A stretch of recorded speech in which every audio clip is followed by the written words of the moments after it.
Assalamualaikum warahmatullahi wabarakatuh. Selamat siang, salam sejahtera bagi semuanya. Secara garis besar memang sudah ada contoh, memang di JW ini sudah ada pembangunan pertama yang sudah terlaksana, yakni di Jalan Teknologi, dan alhamdulillah pihak dari JW juga terus mematuhi aturan dan undang-undang yang berlaku, termasuk tentang saluran dan limbah terkait. Assalamualaikum warahmatullahi wabarakatuh. Selamat siang, salam sejahtera buat kita semua. Puji dan syukur kita panjatkan kepada Allah Subhanahu wa Ta'ala yang telah memberikan iman, kesehatan, waktu untuk kita berkumpul di aula Desa Parpari ini dalam rangka konsultasi publik yang dilakukan oleh PP Cemara Mitra Lestari. Dan harapan kami juga kepada pengembang kedepannya untuk memperhatikan kesejahteraan masyarakat sekitar. Selamat sore dan salam sejahtera untuk kita semua. Dari pemerintah Kabupaten Desa bahwa pembangunan perumahan ini akan membawa dampak yang positif bagi kemajuan persetujuan secara khususnya Desa Sempari. Assalamualaikum warahmatullahi wabarakatuh. Yang kami hormati Bapak Kepala Desa, perwakilan dari Bapak Camat, perwakilan dari Dinas Lingkungan Hidup, dan perwakilan dari JW Group. Terima kasih Pak, mudah-mudahan ada gunanya. Semoga pembangunan proyek lancar, aman dan terima kasih. Assalamualaikum warahmatullahi wabarakatuh. Salam sejahtera bagi kita semua. Mewakili dari PT Cemara Bina Mitra Lestari selaku pemberkasa, mengucapkan terima kasih kepada bapak-bapak, ibu-ibu yang telah meringankan langkahnya untuk hadir dalam konsultasi publik mengenai analisa dampak lingkungan hidup atau AMDAL. Kami berencana akan membangun perumahan sebanyak 1.542 unit. Demikian saya sudahi dengan wabillahi taufiq wal hidayah. Wassalamualaikum warahmatullahi wabarakatuh. Waalaikumsalam warahmatullahi wabarakatuh. Baik, selamat siang, salam sejahtera buat kita semua. Baik, izinkan saya menyampaikan di semenit Bapak Ibu. Jadi karena sifatnya adalah ilmiah, sepertinya saya sudah menyampaikan sudah berulang kali di sini ya Pak. Ada Bagia City, ada Jewel, dan Jewel juga sudah 2 kali, Bagia City juga sama Pak Irwan. Mungkin Bapak Ibu sudah familiar dengan dokumen Anda. Karena ini adalah sifatnya ilmiah dan dokumen hukum, maka saya akan menyampaikannya secara hukum yang berlaku di Indonesia peraturannya. Nama saya Mega Pak, kebetulan Bapak saya Margo Tajulu, jadi Bapak saya Buru Tajulu. Sebagai penanggung jawab kegiatan adalah Bapak Jimmy Sukamto, dengan alamat kegiatan adalah Jalan Haji Hamid, Desa Sampali, Kecamatan Percut Setuan, Kabupaten Deli Serdang, Provinsi Sumatera Utara, dengan luas lahan yang akan dibangun adalah kurang lebih 59 hektar, tepatnya adalah 640 meter persegi, dan luas bangunan adalah 337 meter persegi. Nah, dokumen ini adalah dokumen hukum seperti yang sudah saya sampaikan Bapak Ibu. Jadi penyusunnya adalah konsultan yang tersertifikasi di Kementerian Lingkungan Hidup. Jadi bukan semua konsultan bisa menyusun dokumen Anda. Kebetulan perusahaan saya juga adalah sudah tersertifikasi di kementerian. Jadi nomor registrasinya adalah seperti yang tertera di dalam slide saya. Seperti yang disampaikan oleh Pak Eka, dengan total luas bangunan untuk komersial adalah 68.976. Jadi ada 2 tipe perumahan yang akan dibangun, tipe residensial dan komersial. Nah, untuk komersial sendiri ada 68.976 dan untuk residensial ada kurang lebih 237.061 meter persegi. Nah, dasar dari dokumen AMDAL seperti yang sebelumnya saya sampaikan adalah tata ruang. Jadi secara tata ruang bahwa lokasi ini sudah sesuai dengan tata ruang khususnya Kabupaten Deli Serdang. Jadi dokumen lingkungan ada 3 ya Bu, Pak Kades mungkin paham benar itu. Yang paham itu adalah dokumen AMDAL, dokumen UKL, UPL, dan SPPA. Nah, kenapa di AMDAL? Karena ada luas lahan yang sudah di atas 5 hektar dan atau luas bangunan di atas 2000. Ya, kalau luas lahannya di atas 5 hektar dan atau luas bangunannya di atas 10.000, maka dia wajib AMDAL. Di luar itu adalah dia wajib buka UKA. AMDAL adalah dokumen tertinggi, dokumen ekonomi, sehingga penyusunnya adalah konsultan tersertifikasi. Kalau UKA tidak perlu dengan konsultan yang tersertifikasi. Itu informasinya. Nah, kalau dampak positif salah satunya adalah seperti yang disarankan oleh Pak Rino, ada perekrutan tenaga kerja. Nah, kalau direkrut tenaga kerja, minimum 30% dari tenaga kerja lokal yang akan kami tuangkan dalam dokumen. Kan ada peningkatan pendapatan, setuju? Oke. Kalau dia peningkatan pendapatan tenaga kerja, nah apalagi dia tenaga kerjanya adalah tenaga kerja lokal, maka akan ada sikap persepsi yang positif dari masyarakat. Tidak ada demo, tidak ada ngeblok, tidak ada yang palang permanjauan dan sebagainya. Nah, yang kedua dampak negatif. Ketika ada mobilisasi peralatan kerja, bahan material yang berjalan di sekitar lokasi jalan, seperti kata Pak Rito, ada debu katanya, sehingga nggak bisa jalan. Nah, antisipasinya apa? Di dalam dokumen itu akan kita sebutkan minimum dia pakai terpal, truknya, atau disiram jalannya, lagi panas banget ini kan.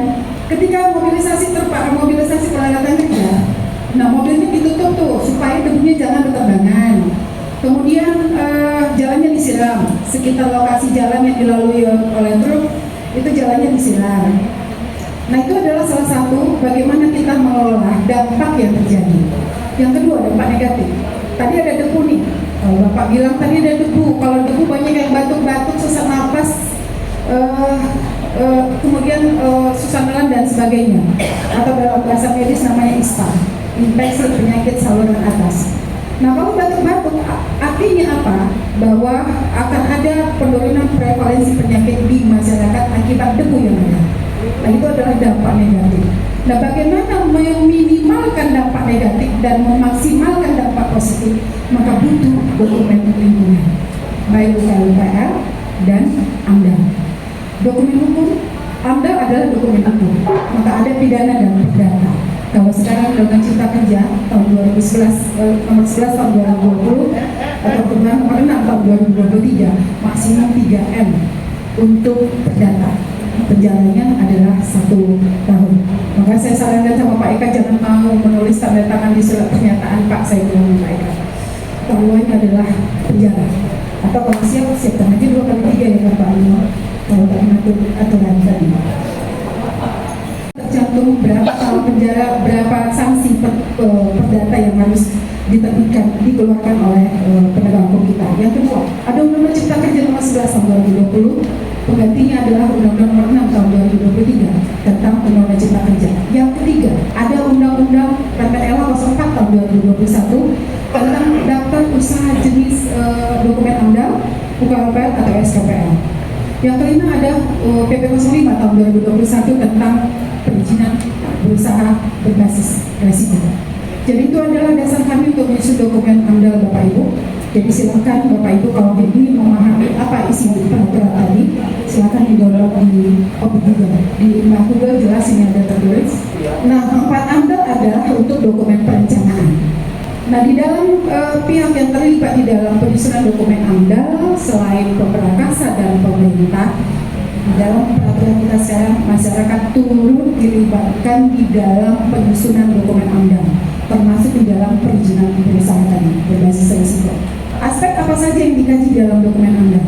Ada 6 aspek. Ya, yang pertama aspek fisika kimia, aspek biologi, sosial ekonomi budaya, kesehatan masyarakat. Nah, dalam aspek fisika kimia yang dibahas adalah apa itu timbulan limbah padat. Kemudian bagaimana mengelola sampah, bagaimana mengelola D3 bahan berbahaya beracun, bagaimana mengelola air limbah. Itulah yang dibahas di dalam fisika kimia. Yang kedua, bagaimana dampak biologi, komponen biologi. Dulu seperti kata Pak Rino, daerah itu adalah daerah resapan air, ya Pak Bu. Jadi sebagai informasi kenapa air ini terjadi banjir, itu adalah salah satu dampak negatif di dalam pembangunan. Kalau dulu, ya karena punya PTP Bu, itu kan banyak tumbuhan hijau.